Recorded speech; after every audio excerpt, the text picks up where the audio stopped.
की गलियों में जो हिंदू महिलाएं खून के आंसू रो रही हैं, ममता उन्हें लगातार इग्नोर कर रही है, जबकि बंगाल की मुख्यमंत्री इमाम ब्रिगेड को खुल्ला सपोर्ट कर रही है। मैसेज बहुत साफ है कि मुर्शिदाबाद में हिंदू अल्पसंख्यक हैं, वो हार जीत तय नहीं कर सकते, इसलिए ममता को फर्क नहीं पड़ता। अगर रत्ती भर भी फर्क पड़ता तो अब तक इन महिलाओं का दुख दर्द सुनने उन्हें ढांढस बनाने आ जाती। दिल्ली से मुर्शिदाबाद 1500 किलोमीटर दूर है।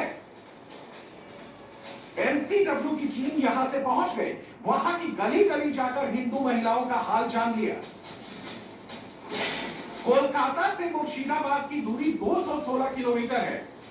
ममता अब तक नहीं पहुंच पाई। अगर किसी मुस्लिम मोहल्ले में एक घर भी किसी मुसलमान का जला दिया जाता तो ममता अब तक सर आसमान में उठा लेती, मगर मुर्शिदाबाद के पीड़ित हिंदू हैं, इसलिए ममता को फर्क नहीं पड़ता। हिंदू बचाओ